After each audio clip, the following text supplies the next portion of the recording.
Hi, I'm David Douglas. Welcome to The Coolest, a series that profiles everyday people who have built extraordinary things.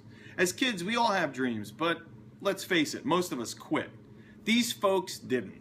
Imagine a paper mill worker who builds a planetarium, or a taxi driver who single-handedly builds a hovercraft in the shape of a DeLorean car. The Coolest not only explores the objects, but also the people who make them. Come join us in this fantastic journey of discovery. Today on The Coolest, we meet Piper Halliday, a former luxury interior designer who turned the tables of her own fate by, well, let's say, building tables. Today, we have The Coolest, Piper Halliday, once a luxury interior designer on Park Avenue in New York City, today, entrepreneur and maker of some of the coolest tables. Piper, tell me about yourself. So like you said, I used to be an interior designer on Park Avenue. Yep. Quickly got tired of that due to the clientele, and one day couldn't find the table that I needed. And it just so happened that our general contractor had walked off of the job and had some leftover pieces, so I went home and tinkered a little bit and put together a table, which wasn't the greatest. But I saw that there was definitely a market for the kind of table that I created, and did a little bit more homework, created a better product, and now I have pipe and pulp. So Pipe and Pulp is the name of your company? Yes, wood and pipe basically are the most fundamental items that you could make a table out of. Okay. And so I just went with the alliteration, and it kind of, you know, my name's in there a little bit. Piper, get it, Pipe and Pulp. Yeah. So Pipe is the metal, Pulp is the wood, put them together, you make tables. Yes. They're amazing. Yes. So you said you were working for a contractor, you walked off the job, Yeah. and you basically, what, took some of his scraps and decided you'd throw together your best attempt to make a table. Yeah. And it didn't go so great at first. No, it didn't. But you saw a market and you thought, I can do this. I did, yes. And did you always want to be making something other than just designing on paper, or would you have a desire to work with your hands? I mean, I'm pretty good at working with my hands, and I did always like to create my own thing, and I think that I went into interior design because I wasn't really sure what I wanted to make with my hands, but it was like the closest creative outlet that I could find for myself. Got it. So you said you wanted to sort of minimalize things in making furniture, particularly tables. What does that mean?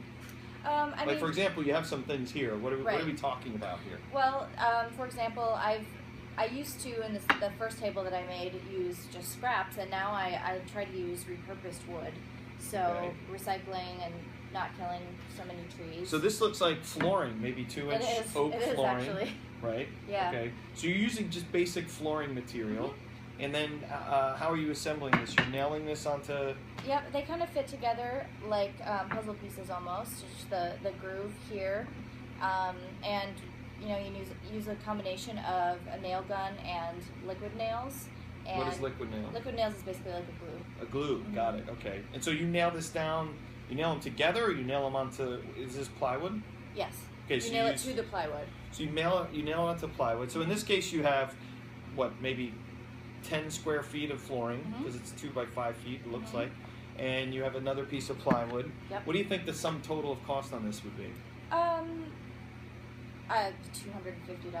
Yeah, max, I would say. Yeah. And then, what is this piece of metal? What are you going to use this for? This is a 2-inch or angle iron or something like that? Yep, that's how I get the edging done. Okay, so you would basically put the table together, and then you put this edging sort of... right on the end. Oop. On the end? Yep. Right, and then you have a reveal. Yeah. And then how did you, what did you do? You just nail this onto the base? Yeah, basically. I mean, depending on what kind of base they want. That's good. That's a good one. Basically. You're an alliterative person, I Piper, am. who makes pipe and pulp? I grew up in a family of English teachers, so. Oh, well that's quite appropriate for you to know how to use words like that, I would imagine. It's in handy. Very interesting. Piper Halliday, a very interesting woman, making As are very... you. Thank Not a you woman, so much. but you're interesting. Thank you. That's quite a compliment. Yeah.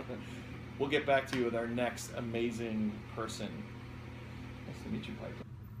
Hi, welcome back to The Coolest, the show that shows extraordinary things made by ordinary people. Today I have a pretty extraordinary guy here named Dirk Dickton. Dirk, tell me about what inspired you to go from, what did you do previously? Well, previously I was a record producer, but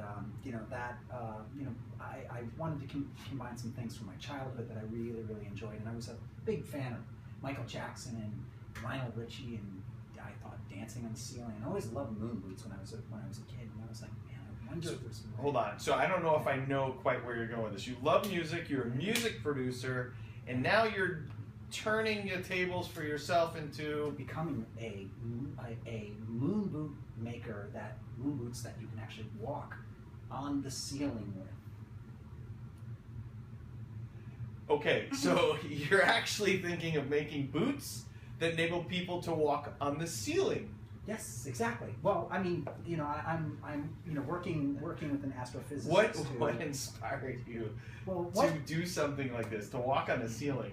I mean, it sounds like a cool idea, but what are the benefits to walking on a ceiling? Well, I mean, with the way that real estate has been in a lot of the major cities, you know, it's gotten really crazy, and you know, maximizing space, and what better way to maximize space than being able to actually utilize the ceiling space? It essentially doubles your floor space. It doubles your floor footprint. Okay, so I got it. So you've asked me to try and feel out what it would feel like to be on a ceiling by using this inversion machine? Yeah, you know, our prototype's not ready just yet, so I figured the inversion machine, you know, is this safe? We're working on that part. You know, it's a disclaimers here. If I get hurt, this idea was a terrible idea. If it succeeds, he's a genius, like Edison. All right, so I'm going to get in this thing, and you're going to walk me through it. No pun intended. So, what do? Just stick my feet in here? Yeah, you just stick your feet in there. Okay. And of course, you know, safety is important in this regard. And this part's actually quite similar to the actual boot. So what happens? Locks you in at your ankles. So the boot, yeah, the boot. Well, the boot itself, I should say, is locked in. But you know, a patent pending thing that we have that actually affixes it to the wall is something I can't. Am I gonna fall back here? No, you just fall back. Exactly. Oh. Now.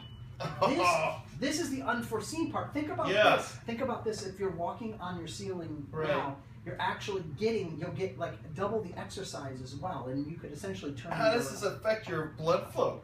Well, your blood flow, obviously, you know, I mean, you know, there needs to be some doctor supervision and just making sure that it's okay. But it's actually great as far as, you know, stretching your back as well as increasing your blood flow to the head. I'm sure it does do that. And cardiovascular. And like, what kind of a ceiling would you have to make? I mean, you'd have to make something pretty strong to support 10 people walking around. I mean, what happens if you have a party and 10 people are on the floor, 10 people are on the ceiling? Are they giving high fives? Or like? Well, we're a little early in that, but I think, you know, as far as my basic calculations, I think it's entirely fine. Right. Yeah. I have to say, this is a very interesting and abnormal experience, but it's not terrible. I actually feel really like my back's stretching out a little bit. It's probably not for everyone. What if you like made a mistake and didn't step down your second foot when you're on the ceiling? Would you fall and crash on your head? Well, no. This is the thing, because the way that the boots are designed, there's a safety mechanism that one has to be affixed before the other one can move. Yeah, exactly. So you have to have at least one completely affixed at all times. One boot will actually support the entire weight of a grown man. Great, that's great. Well, listen, I mean, this is exciting. Do you think at any chance you can help me back up? Yeah. I think I'm going to pass out. Of course. Yeah, thanks. Let's do this. And, whew, all right. Well, I have to say, that's a out-of-a-box sort of invention. I don't know if you're the first person to invent this, but it certainly is something that's kind of cool to be able to walk on your ceiling. Everybody, Dirk Dickton, the inventor of the inverted boot ceiling walking device, something soon to be found, I'm sure, at Amazon.com. Thanks. It's good meeting you.